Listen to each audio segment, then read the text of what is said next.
Hey everyone, good afternoon, good evening, and good night. Thank you for coming back for episode number 4, where I interview Yoel, aka the Jewish fitness coach.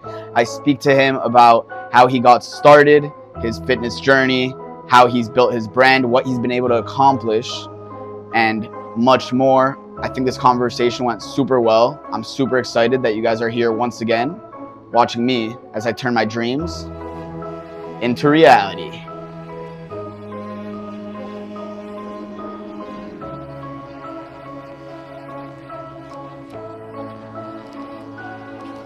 It's fine.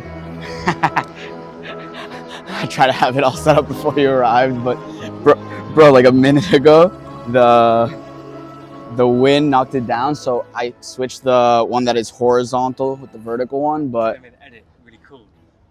Hopefully. Transition. Let's see how it goes. Here, try this on.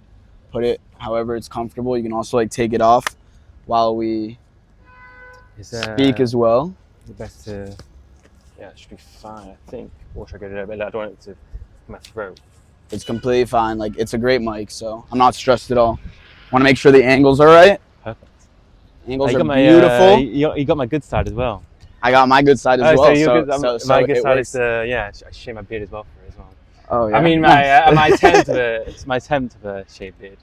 It's good. What, trim? Just a little trim. I didn't shave it too much, but I just think I'm an Israel, so I gotta keep it a bit more thick. 100p. What razor do you have? It's wherever in the UK on Amazon. So it's just a very simple. I do a 5, and then now I use a 3. I learned a bit of a trick to make it a bit more fade, but I'm not as good as my barber. Nice. Did you put makeup on like me or no? Oh no, not there. Today I'm proper just. Doing a podcast as well. I've been to the gym and I feel ready to talk. So I've already warmed up from workout. I'm warmed up for it. Amazing. I also brought you a towel. Oh yeah. I saw that. I have my towel here because this is one of the hottest days in Tel Aviv. I had an interview this morning. It smells very nice as well, I must say. Good sense. I haven't used it in a couple months, but I did wash it. I'll be honest with you, I was a bit nervous for the sweat, but I feel... Bro, it's ridiculous. But the wind helps. The wind here is nice, but I hope these stay up. Anyways, the one that would fall is the one that I make reels out of, so... Which is the right one, the red one? The red one, yeah. Yeah, that should be... If it falls, I'll go and pick it up. It's not a big deal. And we'll just continue. That's part of the... It'll be the best. It'll probably be we're so deep into the conversation. Boom, it's like... Oh, yeah, that's when it's going to happen. But, no, that's I guess the downfall of recording outside, but I don't care. I mean, it's a beautiful thing. Well, it's authentic. And I think nowadays, people actually like authenticness because 100%. everything now is so fast-paced on social media. They're actually listening to a real down-to-earth episode where it's not all... this is what I love. Yeah, 100%. 100%. I'm happy to have you on. I'm excited. I'm happy I'm here. You're my first Brit to be on, so I feel honored. You should feel honored, but I'm honored that you agreed to come on. I know you're working on a lot of things. Your name is Yoel. Yes. You are the Jewish fitness coach on IG. I wrote down your numbers. You have 103,000 followers on Instagram. You were the 3rd youngest to run the London Marathon. Oh, what a sight. You got that. When you were 17. Yeah. For a charity event close to your heart. Yeah. What charity was it? So, I have a sister with Down syndrome. And what's her name? Hannah. And when she was born, basically, my sister's 34. So 34 years ago, Down syndrome, the science and there wasn't so much support, and a lot of doctors were saying you should abort your baby with Down syndrome. But a what? Sorry. Abortion with Down syndrome. Oh, with Down syndrome. Okay. But the thing is, at the time, that wasn't. You couldn't tell if your kid had Down syndrome. So my parents had Hannah, who was a beautiful young girl, and there was no support around it. And so the charity called Down's Heart Group were supporting my parents and stuff. So Down's Heart Group. So the reason why my sister is here today, healthy and happy, is due to a massive part of them. And so with the London Marathon, because that charity was it was the first one came to my mind. Amazing. So that was when you were 17. How old was she then? So Hannah was 27 when I did the marathon. Wow. Yeah, Okay. so that was nice, and yeah, I was the. I would love to say I was the first youngest, but that wasn't right. I told people I was the first youngest to make my ego go really big, but I think I was the third. What were the ages of the first I don't two? know. There's this thing. They had an interview. I remember they got the whole press. Oh, it was the same marathon? The same marathon. And they were like the first two got the interview and I didn't get that, and I was thinking maybe I am younger than them. But I was like, I remember being at the time. I was like, I really wanted to be part of that interview, but it didn't happen. Now you get to speak about it anyway. Yeah. Now, 7 years later, so that's good. Now they're watching back and be like, wow, that's great. And your sister lives. My sister lives in Manchester. Okay. She comes. Where you're originally from? Yeah. So my sister is in care during the week, where she's working with people she's living with people with disabilities, and they have carers, and she comes home for Shabbat. So she comes to her parents' home because she loves Shabbat. Nice. And they get to synagogue together. Nice. So it's really good for everyone. Nice. So you spoke about your background. You're from Manchester. Yeah. And you spoke about your sister going home for Shabbat for the weekends. That leads me to ask, why the Jewish fitness coach? Oh, wow. Why not just fitness coach? It's a good question. It's a very good question. So I started, not many people know, but when I first started Instagram, it wasn't the Jewish fitness coach. It was Live Well with Yoel, and it was for long workouts. It was for every single person, from if you're a teen or if you're 50, 60, just help them keep fit and active. Then COVID had an influence, and then I studied. In what way? So, because I was doing a finance degree whilst having this fitness page. Okay. Also, throughout this episode, I might repeat what you say just because I want to make sure I understand, and I also want the American viewers to hear it as well. So if I think your accent is like a little weird, and one of my best friends is from Manchester as well, I'm only saying it because I want everyone to be able to get the amazing things that you're going to share today. No, please do. My accent's been it's tough. A lot of people say, yeah, Yoel's accent is a tough one to understand. Yeah, but it's okay. Yeah, so please do. Please all good. Repeat whatever I need to say. So yeah, so I started this page called Live Well, Do Well. It was for everyone, and then I wanted to become an online fitness coach, and I felt I needed something a bit different compared to every coach where they're trying to accommodate everyone, and that's okay. Yeah. And I just felt like, what can I be a bit different, and what can I provide value? Mm-hmm. And I looked back at my journey, and I was like, what's made a huge impact in my life, in my fitness life, was the Jewish aspects. From when I did the London Marathon, I remember it was just after Pesach, so I literally had no carbs preparing for that. Right. I remember a lot of my fitness journeys, it was like, well, Shabbat has a huge impact in trying to get fit and healthy. So I was learning, and I was trying to achieve my fitness goals. And when I was trying to find influencers online, or people who could help me overcome big meals for Shabbats, and how to overcome Rosh Hashanah, and how to overcome Jewish festivals, there was nothing out there. Right. So I decided let's just achieve my goals. And then I was like, you know what? I could help people who have been in exactly the same situation to me, and so on. So that's why I was like, let's do the Jewish fitness coach. I got told by many people not to do that. Not to put the word Jewish in your title? For various reasons. Not that, but also many people were saying that Jewish people are hard to work with, or it was a lot of negative stuff. Are your clients only Jewish now? No. I work with, I would say majority are, but yeah. No. I work with multiple religions and stuff. Yeah. As long as they don't give me hate for being Jewish, they're in. They got to be Jewish or friends with Jewish people, because at the end of the day, I don't think anyone will want to work with someone who's trying to give you hate on the internet. Yeah.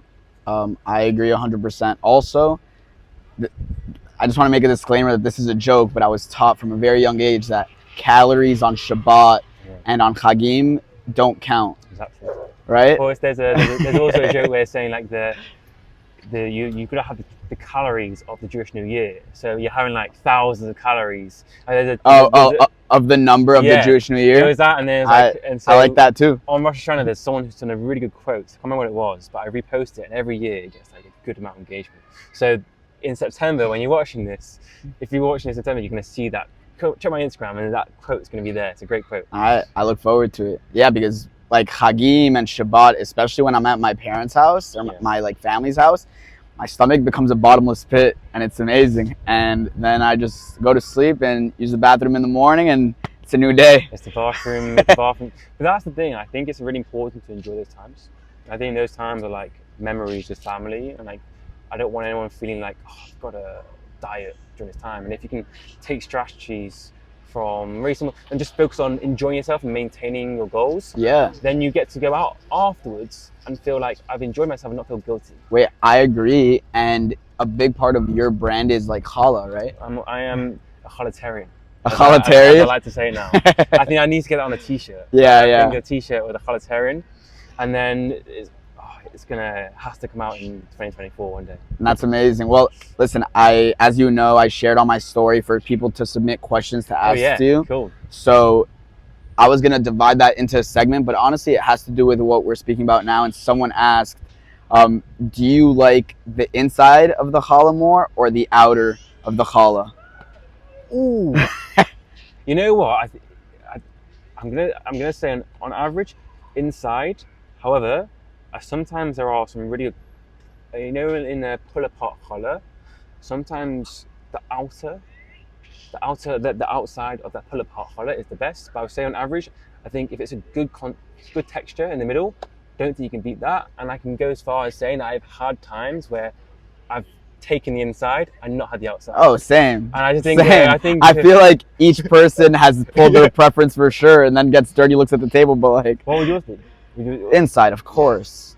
Just the fluffy. And the person who asked this actually said that his was outside. So I could have some. My sister didn't have crust.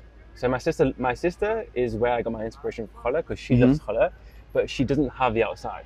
So like she'll basically take the outside off, and I'll just have a crust. Yeah. So like it's a good teamwork, and I'll have my own piece, but. Yeah, so sometimes you'll have her outer and then your whole piece. Yeah, 100%. Like any more challah is good for the stomach. Yeah, I agree. Great question. Yeah, have you ever made challah yourself? I have, but I tried it over COVID, and I'll be honest with you, I wasn't the most successful challah chef. However, I am committed over the next period to become a very good challah maker. I think that would make sense. So I talk about it so much.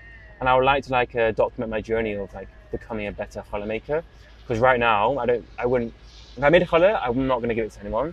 But give me 50 efforts. It's just like life, like consistency with life. By the end of the 50th go, I'll be very proud. I agree. Hopefully, yeah. Hopefully, it's just 50 and not more or less. 300. Yeah. I hear you. So you being from Manchester. Yeah. Are you a City or a United fan? Well, fun fact, I was actually born in London. Oh, you were born in London? So not many people know. Most people think I'm from Manchester, but I'm a Londoner, so I'm actually a Chelsea fan, which would not go down well for literally 99% of people, because I think I'm the only. There's not many Chelsea people. Firstly, not many Chelsea Jewish people. Yeah. And majority of my friends are either United, City, Spurs, or Arsenal. Right. Wow. Well, would you put yourself? What would you? No, I'm unaffiliated. Like one of my best friends, a City fan. My brother, United fan. Ooh. And I have another one of my best friends, a Spurs fan. So. And now you're doing a podcast with a Chelsea fan. And now I'm doing a podcast. Yeah. It's all. No, I mean like watching sport at any high level is amazing. So like when I was in the UK for 2 months before we even met, I went to like a bunch of different football games. Football, on soccer.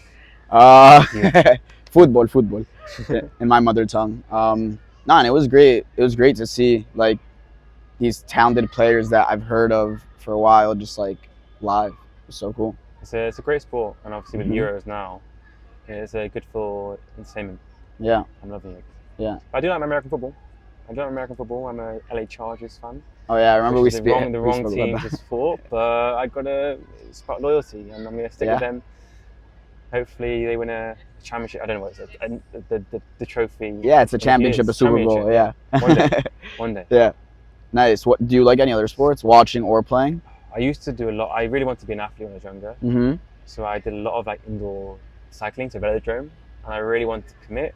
I'd spent 6-7 years doing judo as a kid. Whoa. And it's not one, I don't like having regrets, but it's one thing that I should have probably stayed a bit more committed to, and it was my fault. Like I didn't stay consistent to it. Judo specifically? Yeah, judo. Yeah, because I did it with my brother, and I was competing against all people who were older than me because I was naturally a bit heavier. Right. And I really believe I could have.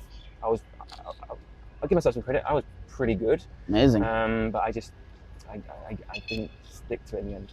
Right. So, well, it's okay. And you're succeeding in other ways, exactly. Don't be so hard on yourself. I learned my lessons. Yeah. Wait, so I didn't even know you had a brother. You have a sister who's 34. I got 4 older siblings. Oh, okay. Yeah. So shout out brothers. My brothers. Shout out my brothers. Yeah. Fam. What are some good British slang or either that or both, or American words that you've adapted to saying instead of like the British term for them? I've pants. I don't think I say trousers anymore, and I don't like it because I don't think my parents like it.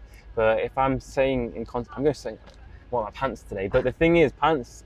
When I really think about it, pants it's underwear for me. So like me saying I'm wearing pants, it feels a bit weird. It does still. I'm used to that, and I'm had to say that I do sometimes say soccer, which is very. I think I may get cancelled by all the Brits. It's just because I speak to so many Americans now. It's just easier to say soccer, and those 2 ones that I really like, the main 2 ones that are on my mind. Right. I'm pretty sure now I'd probably say more American terminology than for Brits. And what about slang? What British or American slang do you like? I think I say in it on text. In it? That's the thing. I realise that I say in it a lot on text, but I don't say it much in person.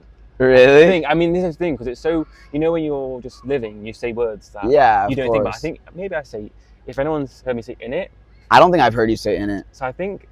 You don't text with the X at the end either. I do. Or maybe not to me. I'll be honest with you, I don't think I could do it to Americans. I think it's just Brits. I'm used to it, and when I was living in London, I got in the habit of doing it. Oh, really? Yeah, and then I was doing it like a fair amount to like everyone. And they're like, "What are you doing?" And I did it to Nate, and Nate is like, "Listen, bro, I'm not from that country, so like don't talk to me like that. Just talk to me how we talk." And then you can talk to Gabe and your other British friends with the X at the end if you really want to. But still, I think it's nice. So many people don't know about it. So I remember it a few days ago, and they were like, "What does this mean?" And I was like, "We're having a normal conversation," and I was just keeping putting XX at the end, and then like, "What does it mean?" I'm like, "What does what mean?" And like the X's, and they didn't really realize, and then I didn't know how to explain it, and then I still didn't know how to explain it. It's like how I would explain it. I feel like it's best used when you're unsure of how the tone is going to come off in a message, and then writing X is like, it's relaxing. It's relax. It's like, let's say you're having a conversation, and let's say we're having a text conversation, and I say, and you're telling me about some plans that you had, and I'm just like, wait, who are you with? X. It's like, if I say who are you with without the X, you might be like, oh, is he offended he wasn't invited? But it's like, who are you with? X. It's okay. I'm just wondering, who are you with? That's his perfect explanation. It's solid. It's the best example I could think of right now. Yeah. I do that actually. I want to make sure all my questions and statements are like not offensive or like make me have an opinion. So having that XX at the end or 1X is it saves you a lot. Yeah. It saves you a lot. It saves me a lot. The other person like, why are you sending me an X? Yeah. And then they don't know it's kisses. It's like technically it's a kiss, but you think X kisses. I know. So the people that don't know it definitely get weirded out by the X. Are like, is he like sending me kisses? I thought we were boys. But that's such a true point. That I never thought about it. I didn't realize it was not international. Really? And I have to be very careful with it. You don't realize that could come across really. Cultural differences exist. Like even here in Israel, like it happens where either jokes don't hit or like lingo, different things. Yeah. I've got to keep my XXs to the Brits. Yeah, but so you're a double X guy. I think depends on the context. Are you ever a single X guy? I am, but I feel like single is still similar to 0. I think double for me. Oh, you think? I've just realised the amount of text messages I'm now thinking about. When I do one text, I'm thinking it's the same scenario when I don't send any X's. So if like double X, it's like, okay, you're fine. You didn't mean it in a rude way. It's just a question or statement. With single X, it's like, oof, like sarcastic or stuff. So I think I'm a double X guy. Okay. But I just think it's easy, like double tap. Yeah. One is even easier. You'd be surprised. I know, but I gotta be safe. I gotta. It's already in the subconscious. It's already in the subconscious. So, what are the division of the countries that your clients are from, or roughly? So I would say majority of my clients are based in the US. Okay. And then probably next is either Canadian majority, and then UK, Israel, and then a lot of people from Europe, so Germany, Belgium, and then a few Aussies and people from New Zealand. Nice. So like the time difference sometimes is it's great. Wow, nice. So it's a really nice international community, which is something I'm really, really proud of. That's amazing. Were you aiming to be heavily targeting the US when you began, or is that just the way it fell? I felt like when I started posting content, especially the Jewish content, I think just the content naturally, it was more relevant to the US Jewish people, because I don't know why, Instagram just put it in front of the Americans. There's not as many Brits, I would say. And then obviously that's where if you get more attraction from the US Instagram, then that's where it just results into more US members. Cool. But as I continue to grow out, more international, the better, really. Amazing. While I was stalking your Instagram, I noticed, and I've seen in your videos, that you used to have long hair. Why the change up, and what did you like more, or was it just for like different phases of your life? So long hair, I'll be honest with you, I remember I had long hair for 4 years. So I grew it out for COVID, because I'm not gonna get a haircut for COVID. And I just kept it, because my mother, my grandmother loves the long hair. My brother's not so much. I should have probably listened to my brother a bit earlier. They bullied you a bit? So I had long hair, and I'll be honest with you, I didn't know how to maintain it. And but before last chaggim, so Rosh Hashanah, I was like, let's just surprise my family, get it cut. That's in September 2023? So September 2023. And we're in July 2024 right now. Yeah, so it's been for like just under a year now. Mm-hmm. But for 4 years, it was really, really long. And it was interesting because a lot of my ideology was long hair, because there's an influencer in the UK called Joe Wicks, who does like a lot of full-on workouts. Joe Wicks? Yeah, Joe Wicks. He's got millions of followers, like massively helped everyone with their health over COVID. And I got a name for being called Jewix, because we had the same hair exactly. Nice. We were both into fitness, and like a lot of people were like, oh, you're Jewix. So when I had to cut my hair, it was like, this is like like you're not Jewish anymore. So I had to. It was like people were like, who are you? So it's like an ideology. The long hair really, like a lot of people noticed I remember getting recognized. Oh, I saw your hair. I knew it was you. So that's how like funny. A lot of people recognized me from the hair. But I wanted to change, and I just didn't. I love the short hair. I'm never going back. Yeah, short hair now. I agree with you in terms of the short hair. Like whenever I go to the barber, they're like, "What do you want?" I'm like, "Listen, I want to be able to wake up in the morning, go like that, and be ready to start my day," because I hate maintaining hair. There's guys who like it, like gel and stuff. I don't know. I was never a gel guy, so it's so hard to maintain. I found the long hair. Yeah. Short hair for the win. People told me that I look younger with short hair, but I think it's a compliment. So I'll take it as a compliment. It usually is. I'll take that. Girls love that compliment. Oh yeah, I can't. If I get told I've got short hair and they say look younger, then green happy days. I used to work in a hotel in Miami, and when I was working there, I would ask to see the guest's ID when they were checking in, and I would always look at the birthday of, like, let's say the older ladies that would come in, and if they were in Miami to celebrate their birthday, which like a lot of people did go to Miami to celebrate, I'd be like, oh, happy 21st birthday, and she'd be like at least 50. She'd be like, oh, thanks, sweetheart. Like, just starting to stay off on a positive note. That's so nice. Yeah, it was nice. Those just things are so they remember that. Yeah, they do. I want to tell you I can like tell you about all my meals, but I'm not the healthiest guy. But I want to tell you about what I had for dinner last night. I don't know if you saw it on my story. I'll remind you, and then you tell me like, I don't know, how balanced, what can be improved, if it's solid, if it's. I had skirt steak. Ooh. Oh yeah, this is your story now. Yeah, I remember that. Skirt steak, a cauliflower, and cucumbers like soaked in vinegar. Ooh. So is that pickled cucumber? That's one Pickled. thing.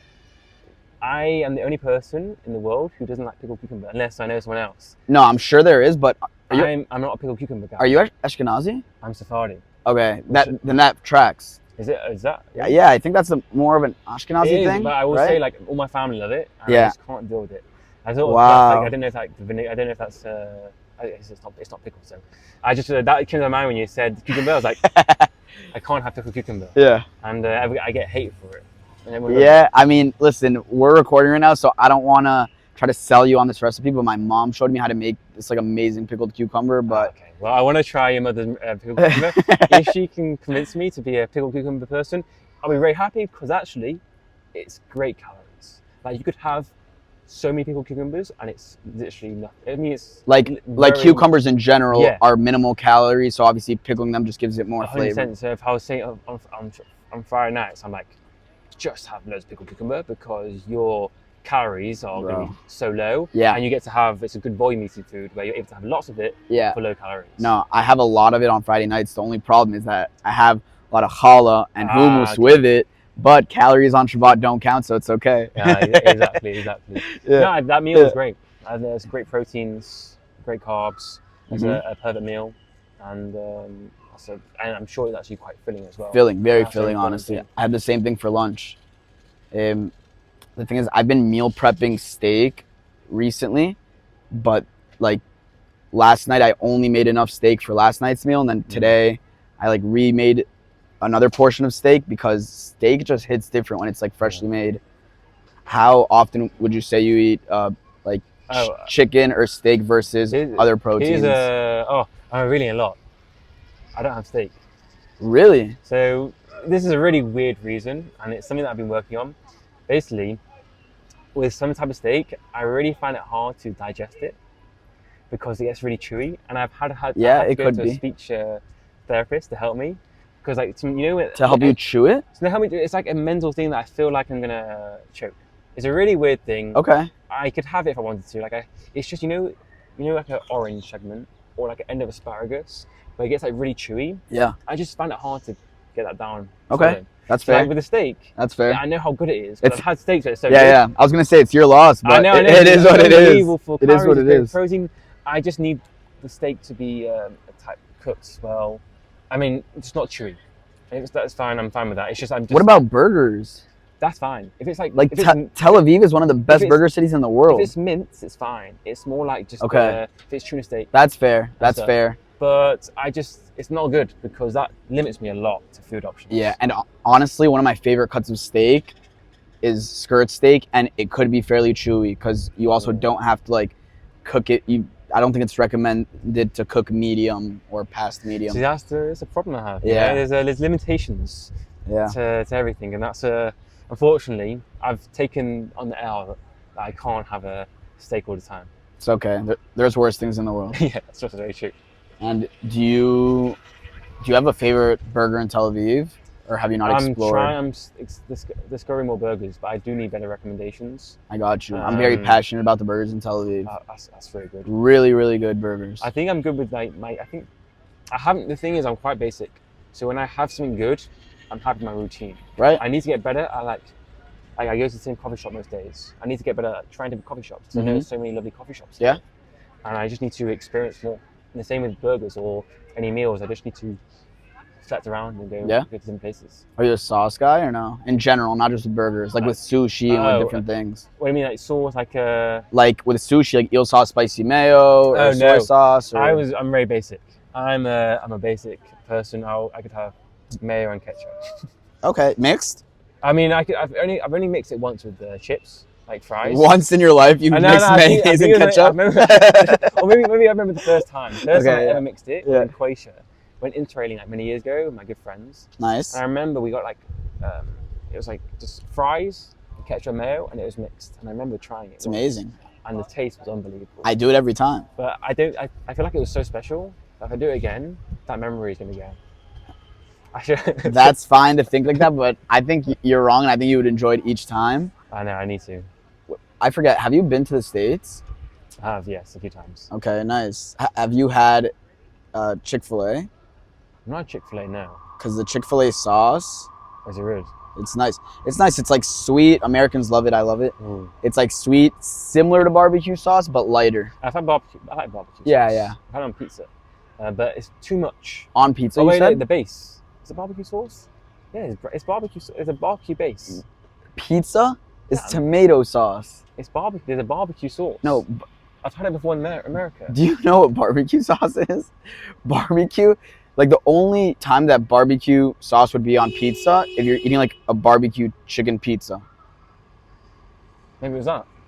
Yeah, maybe. Maybe it was that. But it's not the base. Okay, it's not the base. It's not the base. Maybe I've been lied to me. This is like 6 years ago now. I'm pretty sure I had like a barbecue base. I remember that was what it was Okay, called. maybe. Or like maybe you did have, and I'm like gaslighting you into thinking that you're just wrong, but generally the barbecue sauce is not a base for pizza. Okay, well, after this, I'm going to research and find out that maybe I haven't. Yeah, so I need to try it. Okay, cool. I need to try it. Where in America have you been? I've been to, first time was Ohio. My first time, I led a Jewish camp when I was 5 years ago, 6 years ago. Right. And that was my first time in the States. So Yeah. I was really surprised by how big the apples were in Walmart. Walmart. With a T, not a K at the end. Walmart. Walmart? Okay, well, that shop. And then... It sounds British. Walmart? Yeah, so I'm making it British. I'm going to make it British. But yeah, the apples were cool there. Like Big apples. That's why they call it New York the Big Apple. Yeah. And then last year I was in New York for a few months, which I loved. Amazing. And then I visited my brother who lives in LA just before COVID. So that's been my cool. the States. I'd love Nice. to do a road trip. I think there's so many beautiful things to see in the States I've not seen Yeah. before. Yeah. But one day. There is a lot. I haven't done a road trip. And I've traveled to states where like my friends live, but I haven't done like a proper like sightseeing and different things in the US. I have friends that have done it, and they highly recommend like going to national parks and, you know, driving like through sunrise and just seeing beautiful like nature. Yeah, I think there's so much beautiful nature in America that doesn't get talked enough. Yeah. I think from outside perspective. Yeah. I know there's a lot of beautiful things to explore from different, which I would love to do one day. Yeah. Have you traveled a lot in general? I've done a bit. I've been able to work and travel. So Nice. some Asia, and then America, and then here. Well, because of my work, I want to try and be around people where I can connect with, where it would help me with my work. So that's why I love going to New York, being here, and also in London. And so yeah, I've traveled a lot, but I try and think about how it can benefit me from work perspective and also travel. Right. Cool. Which I like as well. Cool. Have you been to like Asia at all? So I went to Thailand Nice. for 45 days, which I loved. I thought Thailand's, the people and the airports. The airports was were amazing. The most effective airports in the world. Which ones specifically? Because I don't disagree, but I don't agree. Oh, so the thing was, my airport experience in Thailand was all great. Like security, 20 minutes done. And then, Yeah, okay, they are super fast, yeah. But I mean, the options were terrible. I Mhm. mean, there wasn't many good options. But I remember at Koh Samui, their airport is like an outdoor resort. It's really cool. I didn't go to Koh Samui, but that sounds on brand. Koh Samui is really cool because there's so much Hebrew everywhere. I remember there's It's all Israelis, I know. Israelis, and then there's a restaurant that the staff speak Hebrew. And I felt terrible that there's a Thai staff speaking Hebrew, and I was like, sorry, English? And they spoke to me in Hebrew. I was like, oh, I felt terrible. I should at least, they knew a bit more than me. And I was like, Did you at least tell them you're Jewish or not? Wasn't even worth mentioning. I think I was wearing my star. But are we putting our necklaces out? Yeah, I got to, you know, beautiful. Got a double necklace. Yeah. I've only got one. I can't do double. I think like I tried it once, and I just like the one. No, I agree. I think for me, I like seeing 2 or 3, whatever. Yeah, no, I'm usually a one necklace, but this isn't like a nice one. It's just like a cheap chain. Obviously, it stands for like something very important. Bring them home now. Yeah. So, I sacrificed my fashion for the message, you know? 100%. Yeah. 100%. I saw also that you did a podcast, the Jewish Health Podcast. Yeah. How was that experience, and how many podcasts have you been on? Ooh, so that Jewish Health Podcast is something I would love to bring back one day. That's something that you were running? Yeah, the Jewish Health Podcast was something I was running. Oh. So that was me. I did like 60, 70 episodes. So it was also... Whoa. It was just me. So cool. It was really just me getting better at public speaking. It was just me talking about my thoughts. And it was just talking about like topics. So it was really just an opportunity just to speak out loud. It wasn't really for like... My goal wasn't to get loads of views. It was just to get me out. Wow. And then, yeah, this is the second ever podcast I've been on, which is really cool. Nice. So the first one was in Dubai in April, talking about my coaching. With who, or what's the name of the podcast? So it's this mentorship group I'm with. It's called the OTE, and The OTE. it's just I've been in that program for a few years, and we just did the last podcast episode just to So talk cool. about how I grew my socials and helping other coaches and what they can do to grow their social media. Nice. That's so cool. And you are like an online coach. Does that mean that you get to see and train and interact with clients in person? So yes and no. So of course, with most of my members being in the US or Canada, I'm not able to see them all the time. But in London, we have done many meetups and stuff. But I would love to be in a position where I can travel to everyone. It's just right now not possible. But one day, I would love to do that, or I would love to do like a health retreat here in Tel Aviv. That would be so cool. That'd be beautiful. I think it'd be I think it's cool. so feasible too. Yeah. Cool. Maybe when like the prices of flights decrease a little bit, but oh yeah, we especially for everyone around the world, because it's a lot harder to get here right now. What percentage of your clients live in Israel? Oh, it's just a few members. Just a few? Yeah, it's not many. Okay. Nice. But yeah, I think one thing I'm trying to work on is to have another page where it's more like translated to Hebrew, because there's a lot of Jewish people who need my help but don't speak English, especially those living in Israel. And I know that my content can help people, not just English speakers. So there's one thing, it's me learning a bit more Hebrew, but it's also using the power of technology now, like AI, and how I can basically do everything I do in English, but translate to Hebrew. But I tried it, and the accents that they have, it's like me speaking, and like someone called David doing the translations, and it's really, really weird to listen to. It's not an authentic Israeli accent? It's a bit, but I feel like it was weird. Like it was my mouth speaking Hebrew, and just did not look like. Yeah, I think that's when like AI is too much. Yeah. Like even though it's a great asset to use in a lot of realms, like you still want it to be like you speaking to these people and not. That's so true, and that's I need to improve my Hebrew skills, which I will do one day. I'm going to try and do that as more of a content, learn how to incorporate it into my content, so that I'm more incentivized to also learn Hebrew. So I want to learn how to order coffee for social media, so that means I'll learn how to order coffee, post on social media, but then also learning Hebrew. So I want to try and do that and utilize that. So I think that will incentivize me to learn. Yeah. Do you have any base knowledge of Hebrew besides like the couple words that my couple of words is what I know? But you went to a Jewish school. I went to a school, but so shame. I know. Shame. You're gonna feel terrible now. Basically, I'm severely dyslexic. I knew you were gonna bring that up, but I don't feel bad. I have dyslexic family members. You should have tried harder. No, I'm just kidding. I'm just kidding. I told you. The thing was, I knew you were about to bring that up. I knew.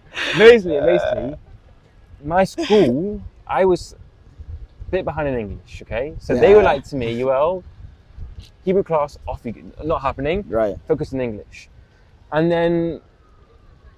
So then I didn't. I'm lazy, but the thing is, I need a good teacher, because I'll be honest with you, the teachers at my school, high school, I just couldn't connect with them. So I wasn't motivated to study. I wasn't so motivated to learn. I hear you. But if I had a good Ulpan teacher that I could really connect to, I'm all in. I think you would do well with like a one-on-one. That's what I need. Similar to you, my sister has dyslexia. And when she was in third grade, we went to a Jewish school growing up, and when she was in third grade, the same thing. They pulled her out of like Hebrew. Yeah. and then she like focused on like the regular subjects, if you want to call it that. Yeah. And listen, I don't know, maybe you can speak about it a little bit, but like from someone who knows Hebrew fairly well and Spanish natively, English natively, like I think learning languages as an adolescent is like super important. And I know it's not like your fault, her fault. So I'm not like, even though I did shame you before, I'm not actually shaming you. I like it. I need that. It's important to get told the truth. Yeah.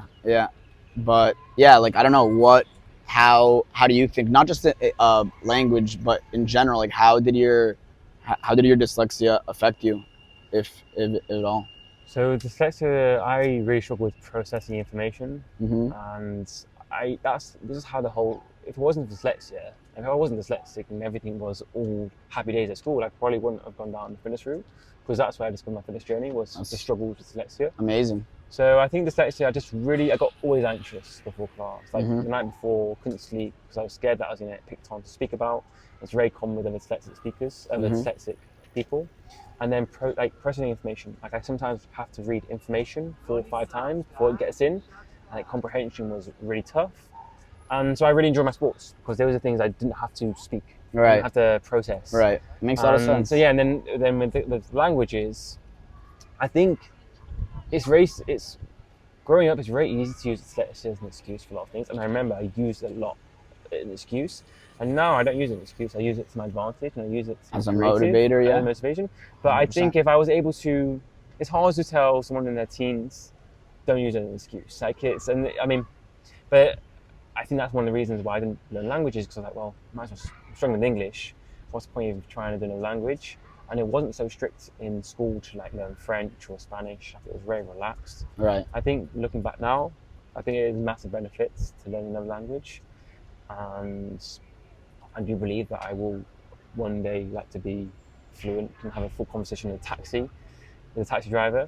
And that's one of my definite goals over the next 5 to 10 years. Amazing. It reminds me of this quote that I loved growing up, and I love it now that I see how well I'm doing in life as like a young adult. And it goes like this: if you judge a fish on its ability to climb a tree, it'll live its whole life thinking it's stupid. I'm gonna say it again. You need to say it 3 or 4 times. I know. You want me to? Yes, or you got it. If you judge a fish on its ability to climb a tree, it'll live its whole life thinking it's stupid. Yes. Good, or one more? I get that. I actually get that now. And it's something I relate to, because I didn't love school. The subjects, the like English and all that stuff weren't really my thing. I straight up chose to study hospitality and management in university because I wanted to avoid taking math classes as much as I could.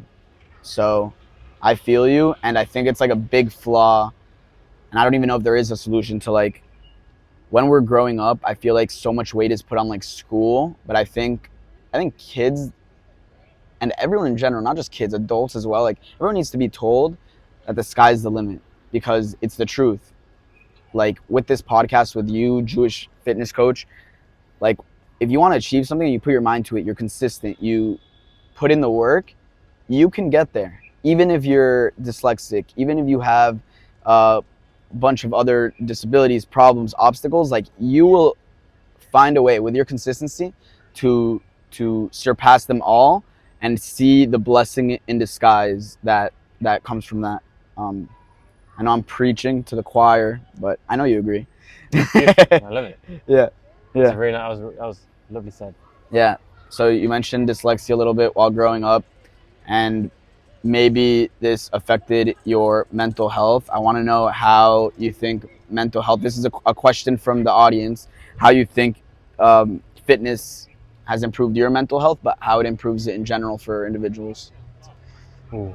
I mean, we obviously all know that it is always recommended for mental health, but it's sometimes like, people like neglect it. It's not gonna make a difference. Mm-hmm. I just think with me growing up, and I can talk about some personal experience, and of course I can talk about it from clients and stuff, but I think it's for them to say, but I want to go from my experience. Mm-hmm. I just think it just helped me have 20, 30 or 40, 50 minutes just to focus on me. I think nowadays, especially where so many things are on social media, everyone's comparing one to another, and having that 40 minutes where nothing else matters, just you, your health, just helps you have that you time.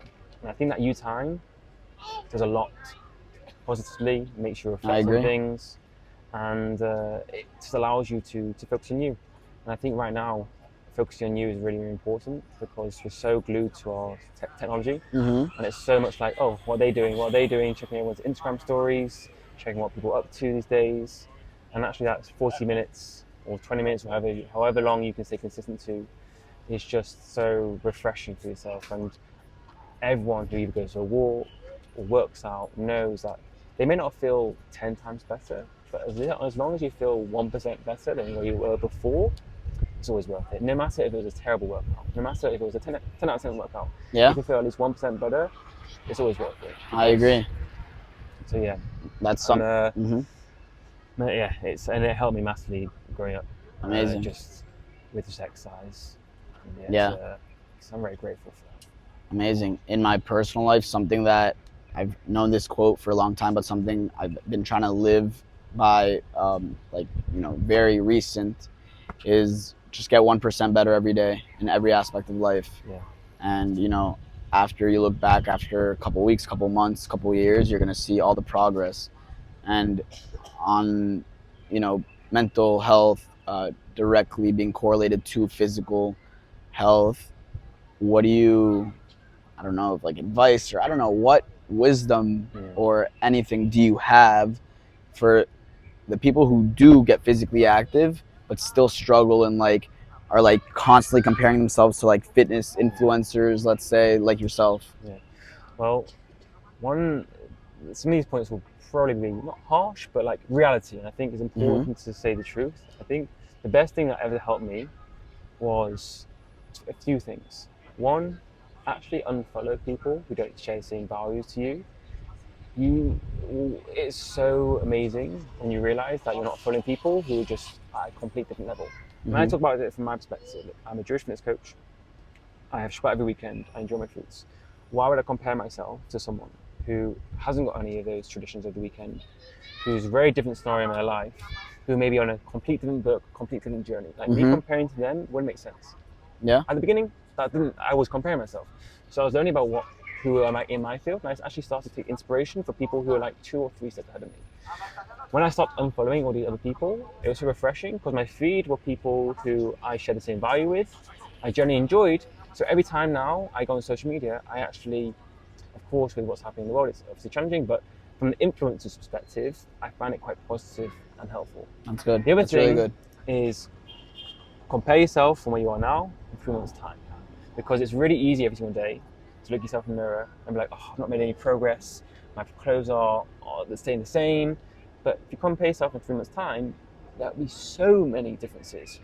You're feeling healthier, your skin may be looking better, you're in routine, your body fat percentage has dropped. So when you compare yourself every single day, it's tough. But compare you today and where you were 3 months and then 3 months forward, and you're like, wow, I've made so many amazing achievements. Yeah. You celebrate them and then you do the same thing. So it's really just focusing on you and trying to, I think, really unfollowing. And I think that's helped me through so much. Every 2 or 3 months, I go through all my followers and I unfollow. And unfortunately, that may be people that used to be close to you, or it may be people that you love their Instagram, their influencers, and I unfollowed. And because you're more important than the other person. Yeah, I agree 100%. Amen.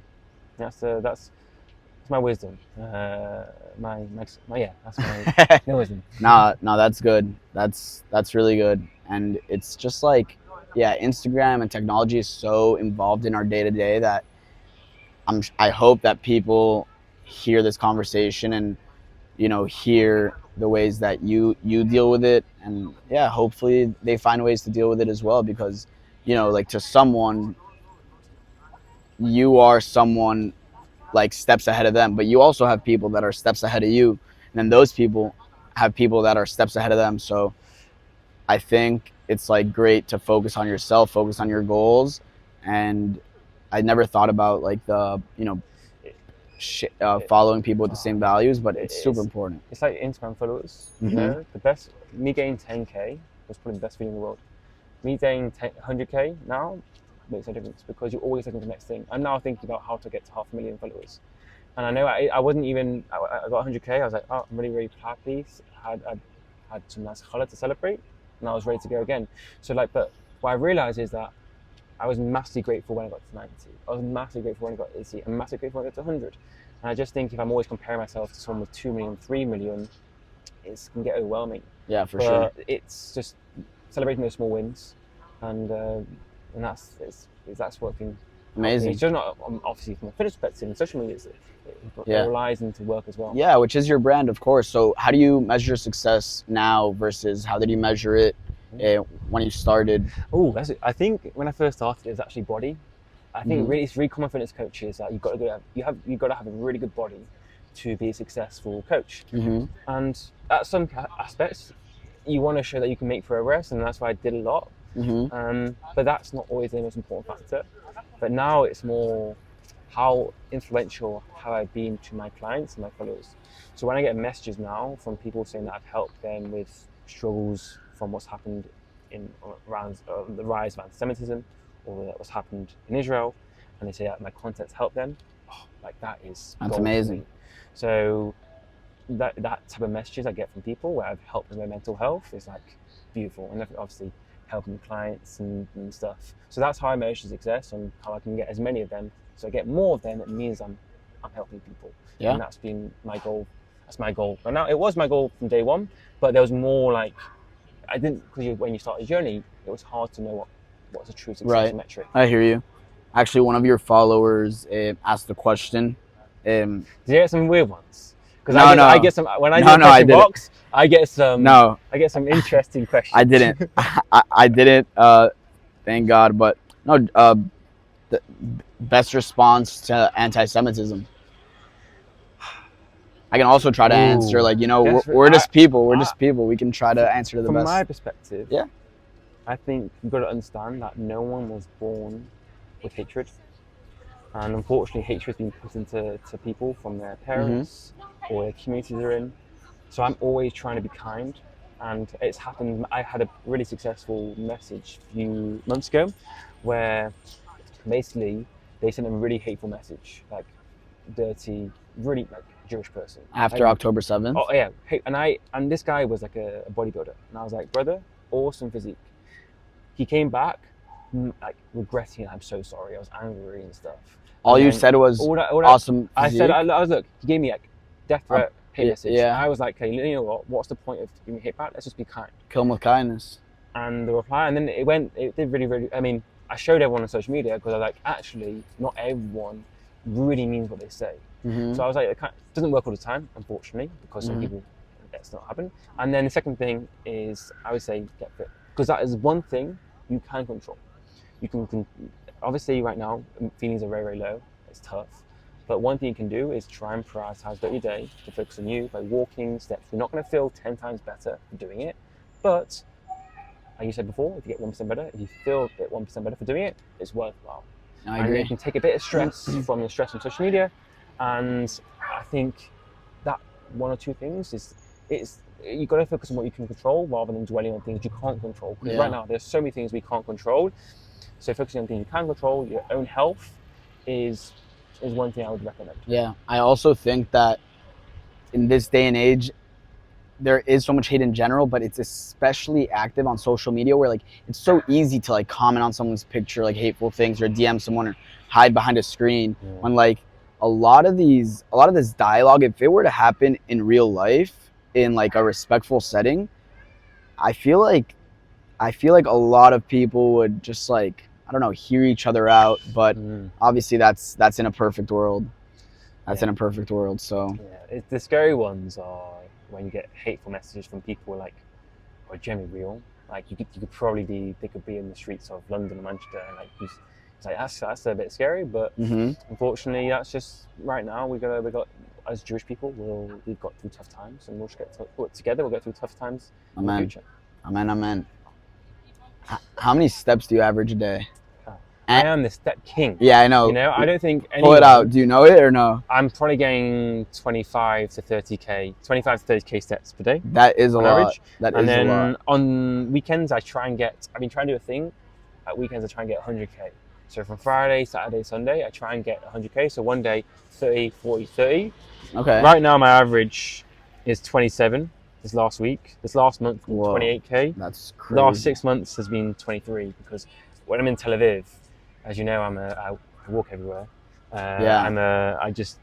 So last month has been like 27 to 28. That's amazing. What about, is it in Manchester, do you think? Less than 10K? Oh no, Manchester for me, it's still like 18. I go for the 18K. Oh, wow. I like wait, that is high, commitment. That high, that 18, I think it's a special number. That's commitment. And because I think it'll be, I think 18K is I feel good. Yeah. Like relating to like Judaism with the high. That's amazing. And I think if I get 18K, I'm a happy lad. That's amazing. You speak a lot about like these different things in Judaism that mean a lot to you, and obviously it's a big part of your brand as well. I want to know like personally, on a personal level, what's your, I don't know if there's like an end goal with religion, or what do you strive for with religion? Because like from what I know, you're not like the most religious person, which is fine. I'm not either. But I think we're all on a journey, mm-hmm. and I think I'm learning this from the time in New York and here. It's like everyone's always on a journey because there's always people who can be more religious. Yeah. There's always people who are less religious. It's like can't compare yourself. I'm always each year I find myself building a better relationship with Judaism. Like my big part about Judaism right now is respect to other people's beliefs. I agree 100%. And I think. I can't say about other people, but I just think everyone. It's hard to say everyone be respectful because it's not going to happen. But like, I'm respectful to my parents. I'm respectful to my rabbis. I'm also respectful to anyone that's Jewish, and I want them to feel comfortable. And I think there's a lot of things in Judaism that we can all relate to. That's why I like to talk about challah, because I feel like it's for everything. It's good for everyone. And one of my things is like on my program, we have people where they probably have different political thoughts about Judaism. Like your clients, you're saying? Yeah, I'm pretty sure. Yeah, for sure. I keep it fitness, and I'm pretty sure my community on Instagram. But the thing is that I want people to feel comfortable, connected to 100% Judaism through fitness, nothing political. So each year I'm trying to build a relationship. Like this year, I'm trying to be a bit more modest in my clothing. Just I think what it is like from a Jewish perspective. I just think actually just personally. I mean, modest from like. Wait, no, sorry. I went like this because I'm surprised you're not wearing slides. Oh yeah, you're like always wearing slides. Because my blister's healed. Oh, that's why. Yeah, my you told me. You told me when I saw you. Healed, which is beautiful. Yeah. And then that's one thing. And then I'm in New York when I was there last year. Every Friday and Saturday, I went to Salt, the synagogue, the Chabad, which I loved. So I feel like each year I'm slowly building my relationship and. We'll see how that progresses. Yeah. You know, I'm very open-minded to see. And that's my. Yeah. That's my. Do you have any shul you frequent here or that you've gone to? Here, not so much. Okay. I find it's very. The young professional life here is a bit different to maybe New York. For sure. And I do think over the next few years there'll be more events and more stuff. And I think. I agree, and I'm someone that has been leaning into my Judaism like more recently. And I've gone to like Chabad on the Coast and 126 and some others as well. But those two I highly recommend, and like I can tell you when I'm going. I try to go on Fridays before dinner sometimes. Yeah.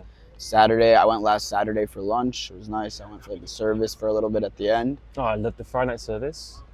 Music is best. Yeah. I love like just the music Friday night service is like my WhatsApp, my Spotify playlist. Oh yeah, I've seen your reels of like what you think I'm listening to, some like Eminem like motivating, and that's like what I'm actually listening to. I love this music so much. Like it's my, I've listened my. You have a favorite? Session. You have a favorite?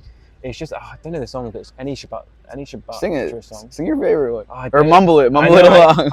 There's actually. Can I get my phone out? Yeah, There's a song. Is it from Israel Medley? It's called a Spotify. Let's see. And put it to the mic so people can hear it, and then say the name after. So it's. I think there is a term for it. Wait a second. Oh yes, I got it. I've listened to it so much. I know exactly which point of the video. It's a 12-minute video. I'll sing that. עושה שלום במרומה.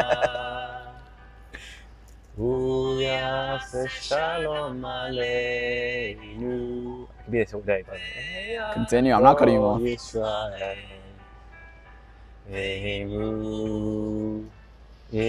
Okay, that's my favorite right now. But then the second one, I've gotta share. Honestly, if you haven't got a playlist, please, it will change your life forever. Oh, there's like Avraham Fried, all the good. But I'll be honest with you, a lot of people don't know is that I'm known now for like Jewish music. For some people, oh, you're the person who listens to Jewish music. My sister was the reason behind that. Really? Because my sister loves Jewish music. So at COVID, she just always listened to it, and I was like, she put you on. I was like, this is unbelievable. Like this is better than any of the music I've seen.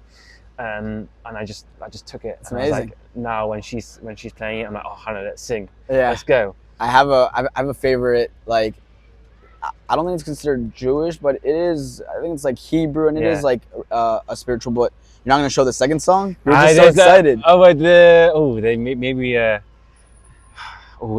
thing is, there's so many. Okay, so it's fine. Wait, you said you don't have a playlist, or you do? I do a playlist. Shout it out. It's called JFC playlist. JFC playlist. And it's got the one that on Spotify. Yeah, it has like 1,800 saves, and it's nice. The whole playlist is 8 hours, and I promise you, once you start listening to it, your gym workouts will go up. If you work out to it, you'll get personal bests. You'll run further, because it's magical. People have like said your playlist is legendary. It's very. I'll be honest, it's very, very Jewish. I want to go through it. Can I just like scroll? I mean, it's a lot of songs, very but Jewish. Let's see like how many I recognize just by name, and then. But I'm gonna recommend you a song to add to it. It's really Jewish, but I just think it's a beautiful playlist, and it's beautiful. Just, yeah. These are nice songs. The thing is, it's meant to be a gym playlist, but there are some emotional songs to it. But I feel like sometimes in gym, yeah, I agree. Some people get emotional, you know, like a bit of Cardi, a bit of Stairmaster. You wanna, it's all good. All right. If you want to add a few songs, that'll be I want to see if you had it. No, you didn't. All right, I'm gonna put you on. You're the first person who's putting their own song on No, I won't put it. Like, you can put it if you want to after. I think I'm pretty sure I will. There's so many versions. This is the problem I have. There's so many good versions of songs, and you know what I would love to do? I would love one day to like have my own song, like called Challah. It's like really called Challah. There's a really good song called Bread. It's really? just been released. It's like oh la la la la la la piece of bread. Do do do do do. It's really catchy. It's a Jewish one or not Jewish? It sounds so catchy. I was just trying to. Honestly, you should listen to it. Wait. Let me put you on to this. This is a beautiful song.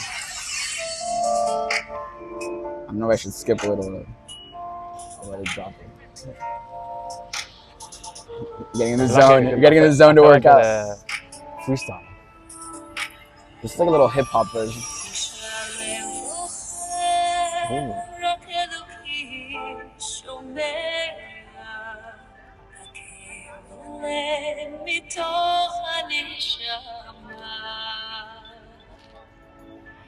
אדם נופל לפני שהוא שוקע בתפילה קטנה חותך את הדממה.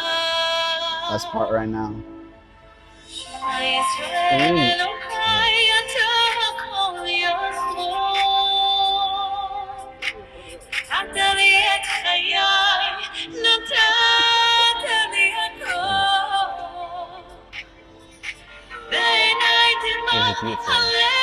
So beautiful.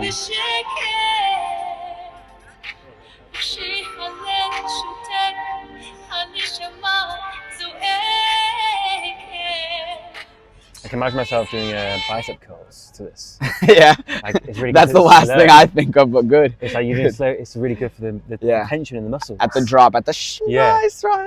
That's I need to do a TikTok video actually about when the beat drops. You want to work out to the beat. Mm-hmm. So I need to get a tune. It's going to come out in a few weeks, but I need to find a Jewish tune. Cool. That's for that. That's good. That's going on the playlist actually. I like that. I need to listen to it all before it goes on the playlist. Wait, so that's a good song. No, that's a great song.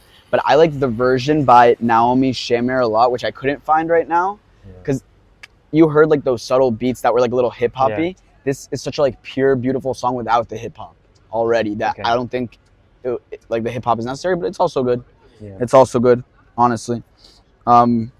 Something I appreciate, and I don't know if this was tactical or just you being you and like nice, authentic, and personable. You texted me like this morning, and you texted me I think yesterday or 2 days ago, like, "Hey, I'm looking forward to recording on Wednesday with you." And then this morning, "Hey, I'm looking forward to recording today." Mhm. Was that like to remind me in a No, nice way or what? I just think, I'm improving my communication. That's one thing I'm doing, and I think you don't get these opportunities often. I just think I'm being really grateful for, I'm just being really grateful for opportunities to get asked to do and stuff. And this is something I've been looking forward to. Like, it's just a nice chat. I appreciate it. It's something. It's always nice to. An hour without your phone, an hour just focusing on conversation and stuff, and hopefully, and provide value to people and provide people entertainment. It's nice. So I was looking forward to it. Amazing. And, Me too. And stuff. So, yeah. I'm pretty sure you would have. It wasn't a reminder, but I thought maybe you were doing it like tactically. No, obviously, like this podcast for me is my baby. Yeah. So it's obviously on my mind, and I'm organized. But I do appreciate you improving the communication, because I did call you out when I like ran into him, like, "Yo, I DM'd you on Instagram like 2 weeks ago. You didn't answer me." But I knew it wasn't intentional. I knew like you probably have. I made up. Yeah, you made it up. I know you probably have a lot of messages and you just didn't see it. So it is all good. Let's see if we have any other questions from viewers. I think we have one more, which is, how many times a week should I really be working out? Ooh. So the answer people don't want to know is the amount of times you're working out per week is how many times you can stay consistent to. And the reason I say that is because someone says to train 6 times a week, and you're like, okay, I'll train 6 times a week. And then in the second week, you do it 6 times. And the third week, you're like, nah, I'm not going to do it. And then it's been 6 months, and you haven't done it. If I said to you, what can you really stay consistent to? And you said, I can do it. I can stay consistent 3 times a week. Okay, can you stay consistent for 3 times a week for the next 4 months? I'm like, yeah. And if you realize that 4 months, staying consistent for 3 times a week, you've done more sessions than you were just around during those 2 weeks. You're feeling fitter, you're in routine, you wait and progress, and then eventually, like, you know what? I can do 4. So I would say, do what you can stay consistent to. Don't focus on what other people are doing. And then once you're ready, you will be able to progress, and you will know when you need to progress because you're being consistent. And that's the main goal here. So if you can do it, of course, a few times is great, but if it's 1 or 2 and 3 and you want to progress, perfect. So amazing. It's consistency. That's a great answer, honestly. You know, one of the fun questions on my question box, I do a question box each week, and 2 questions I get all the time is, are you Jewish? Are you? Yeah. Every line. And I'm like, do you really think that over the last 5 years I've created this whole image of being the Jewish fitness coach? That would be genius, It'd be great. if someone did it before you. And then the other one is, am I single? And that's like the 2. Like, every time I do a question box, the first 5 questions, it's those 2, and it's. And are you? I'm yes to both. Jewish and single. Slide in the DMs. But then I actually don't respond to it because I was like, I don't want to. On my Instagram story, like, who's gonna want to? Yeah, of course. Like, yeah, so it's quite funny. Yeah, and this could be a loaded question, but it's just 3 words. What motivates you? Ooh, damn, that's a great question. I think I don't know. I think not legacy, but what I'm realizing is that we only have one life and make most of it. And I think if I can create a life that influences Jewish people to be healthier, happy, that motivates me. I think supporting my family and seeing my family grow motivates me. And I think just seeing people go outside their comfort zones and pushing their bodies, pushing their mindset, that also motivates me. But I think it's just becoming the best version of myself and making sure that when I'm 70, 80, I look back in my life, I'm like, I did a good job. And I think that's why I try and wake up every day and do what I can do. No one's perfect, but as long as I'm trying to get better, and like you said, try and be 1% better each day, I think I'm very pleased with that. Amen. I agree 100%. What motivates you? What motivates me? I love how you like flipped it.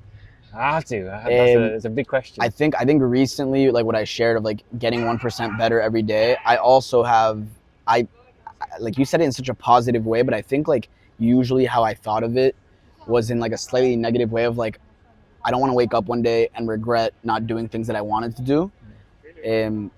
But I think like definitely since I've moved to Israel and even more so recently, I think I've been like, you know, taking a lot of action, which I'm really like proud of myself and happy about.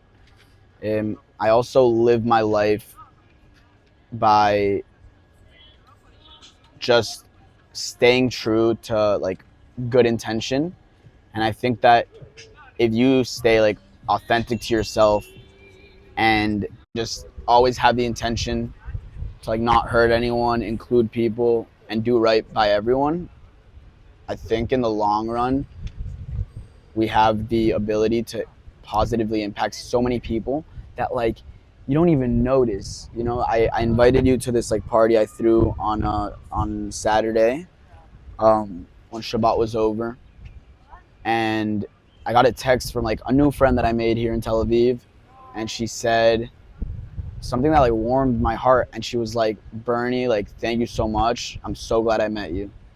And it's free to be nice. So when people are like angry at the world or just like aggressive for no reason, it really doesn't like compute in my head, which is why I especially appreciated hearing that story that you shared of like, you know, this guy DMing you like with a bunch of hateful comments and you just like killing him with kindness. I think it's really important. I know that was like a little off topic to the motivation part, but I think it all ties in together. Oh, 100%. Yeah. Kindness always wins. Yeah. I think, yeah. We all know Gary Vee. Gary Vee is a great page to follow with for who helps you be appreciative more and always try and be more kind. Because as you said, kindness is free. 100%. 100%. This is like a two-part question because I feel like it's similar. So what are the different services that you offer, and what are the different ways that one can become involved in your community? Well, actually, I'm doing a lot of challenges now. Free to cook. One of the things over the next few months is I want to give as many people opportunities to be able to be part of a community group, a safe space, which is really important now. So I'm doing a lot of challenges coming up, free challenges. So Such as? 2 challenges. Right now we're doing a plank challenge, but the next one's going to be like a 30-day before Jewish New Year challenge, like a hard 35. It's going to be a checklist. It's going to be finishing the Jewish New Year nice and strong, doing checklists like training every day, drinking enough water, so that we finish the New Year healthy. The second one that I'm just planning around it, but I really want to do is I want to do like a tefillin and train challenge. Like I want a bunch of like 100 to 200 Jewish lads from around the world every day over 30 days, apart from obviously Shabbat, to put tefillin on and do a workout / run. And I think that's nice. I think that would be a cool brotherhood. That would be very cool. From different ages, different religious status, but we do 2 things. We put tefillin on, and we somehow you do train, you get your steps or workout, and I think that'll be a cool, fun thing to do, which I'm gonna plan to do over maybe the next few months. So amazing. How can one get involved in either of those 2 things? If you just go to my Instagram profile and you go to the classic link in my bio, you have the community group where it's free to join. Okay. And I share like resources there, free stuff to help you, like recipe packs. Amazing. And like free training guides as well. That's amazing. And I know you do this full time. What do you think you would be doing if it wasn't this? Probably finance. Yeah. Why? I like maths at school. Yeah. It was one of the things, I don't know, numbers were good. That's another British thing. Yeah. You guys say maths. What do you say? It's a math. Meth? That's the drug. Math. Without the S. You say meth. Maths. Math. Okay, well, I was good at numbers. Numbers. At school. And I did a finance qualification. Okay, nice. And I'm very happy, but I will say if one day I'm just not feeling being myself and I want to change, then I think I'll be very happy to change one day. Yeah, for sure. Which is really important. If anyone in a job or something that they're just not happy with, I think it's being okay that change is good. I agree. So Yeah. I think you can speak to this more, but you know, being able to successfully build this brand that you've built, I'm sure has given you, or if not yet, will give you the flexibility with the financial stability that you maintain to also get involved in like finance and different things that interest you as well. Oh, yeah, I'm really open to exploring new avenues. I think my main focus has always been the coaching right now, but Mhm. I'm really excited to see Amazing. how I can impact other people positively, not just through fitness. Yeah. And through other things. That's beautiful. Now, what it is, I think that's the beauty of life. I don't know. I'm excited to see in 10 years' Yeah. time what I do, hopefully the coaching, but what else I can offer to the world and what other challenges I Yeah. can push my body and That's and do amazing. stuff to. Where do you think you would like to settle down with your eventual Yeah. family? I'll be honest with you, I'm very happy moving to where my future wife wants to live. But I'm surprised you said that. But here's the thing. Because my family are the closest things to me. I know. But so there's got to be some, like I would say Tel Aviv, Miami, New York is like perfect because it's not too far from the UK. Mm-hmm. And look, I know UK hasn't got the best reputation right now, but there's some still lovely positives about the UK. So I will say that there's some good in the UK, but I'll be very happy moving out here for a few years. Definitely not the weather though. Yeah, the weather's terrible. However, I'll be honest with you, like it's not too bad for me. Like I'm used to. You're used to rain. it. You're used to I it. like Yeah. getting my steps in the rain. So running in the rain gloomy. is great as well. What in the rain? Running in the rain. Why? Just like from a motivational you don't standpoint? listen to music because you can't, or your headphones broke, Mhm. and you just like you focus, you zoomed in, you're drenched already. So you're like, well, let's just Yeah. continue. As long as you don't slip, your mindset's like, oh. It's like I'm doing it now. There's no excuse. Yeah, and you Yeah. want to Mhm. run further because you don't want to just waste this. You don't want to race through a short run. You push your body to limits when you run in the rain. Yeah, that's amazing. Wow. So many mosquitoes recently and bites. Have they been getting you during Not this today. recording? No. Because they've been getting me. I don't know about the squat. Oh, I feel like they've gone to you. They wasn't. If you weren't here, they'll be. Yeah. I feel like that's what it is. It's just it's. They want that Colombian American blood, you know? They sure they don't want that British. Yeah, I don't know. Rainy blood. I guess not. I'm gonna get a bite straight after now. I just got a feeling. Yeah. Oh yeah. Let's not jinx it. We can not talk about the mosquitoes anymore. But no bites, please. You mentioned like a couple things that you have like in your back pocket in store. Is there any other goals or things you have in store for the second half of 2024? The top of my mind is actually 2025. Okay. There's one I really want to. Again, it's a lot of things. Sometimes it's very easy to say something and not do it. I really want to do it eventually if it's possible. I really want to do a massive charity event, but from South Israel to North Israel. Massive charity event from South Israel to North. Yeah, and go through Jerusalem, go to Tel Aviv, and do it as get people from all different type of Judaism involved, putting something on every single day, and just trying to raise like $500,000 to $1 million, and do it for like various charities and that'd be beautiful. Try and make it as a positive reflection of Israel and positive aspects. And I feel like that's something. Whilst I'm still fit and young, be epic to do. I would need a lot of training. That's why 2025 is probably what I do. Yeah. 2024, I would love to start my own type of podcast, and I want to start YouTube. YouTube? I want to talk more about not just fitness. I want to go into more like foods and do fitness challenges and document it. Yeah, it's a lot. I mean, you do a lot.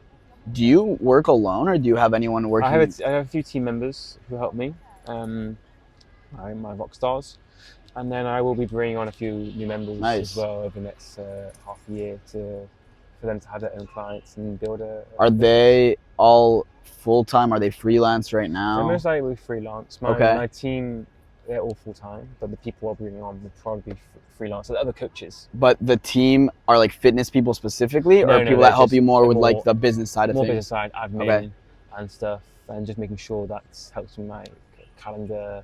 And just also, it's really nice just having people to talk about. You know? Yeah, for sure. I can imagine.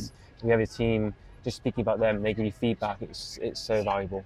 Are they like specifically as fitness positive as you? Not so much, but they have a great mindset. Okay. No, it's interesting to know because it's not a negative thing that they're not, but it's like they're working with like brand strategies, I'm sure, in different aspects of the business. So I was just wondering, and obviously, you know, your values must be the same, but you guys don't have to have like fitness in common for it to work. No, they keep themselves very healthy, I would say. Yeah, but now you'd fire them. Yeah.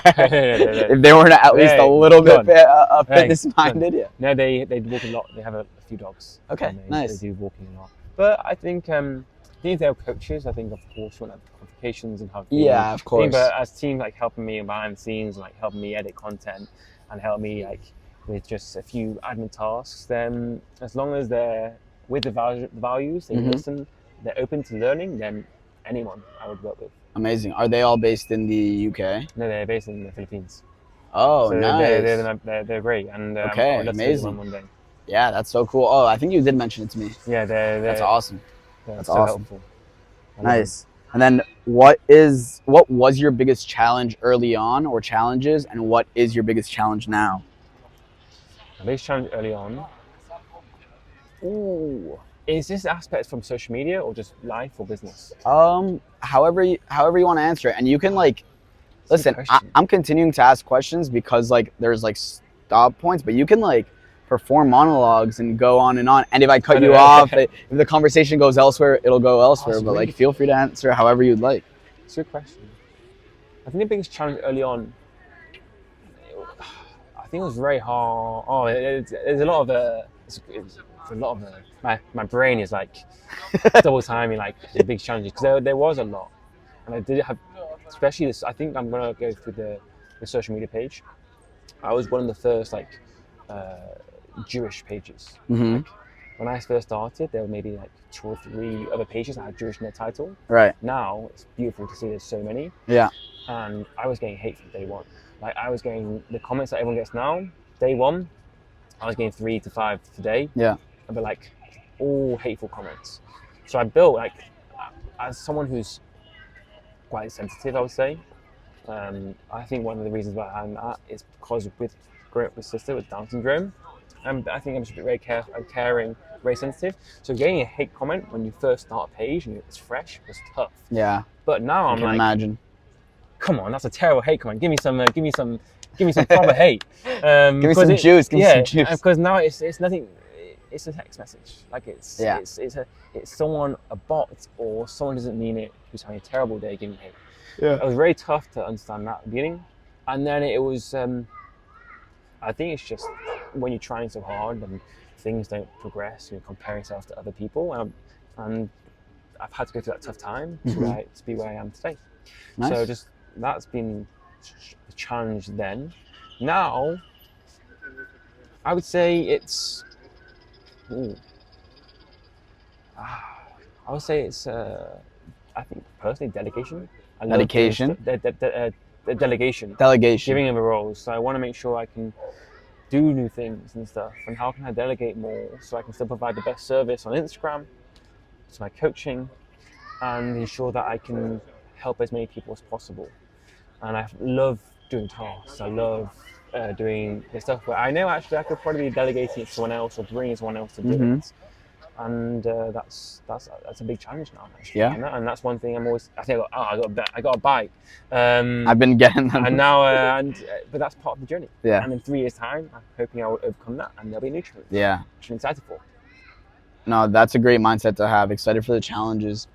I think it's especially important, and probably I'm sure it's a challenge because, like, you know, this Jewish fitness coach is a brand that you've built, and you, in a way, don't want someone to like mess it up. So like properly delegating and properly like communicating the different things that, you know, you want done, your different goals. So I'm sure you're managing well. Your page looks amazing. Your brand looks amazing. You're a great person. I'm glad we met over Tila's challah workout. Oh yeah, that was great. I haven't posted your video. I should still post a video. What video? Basically, where everyone's training, just chilling.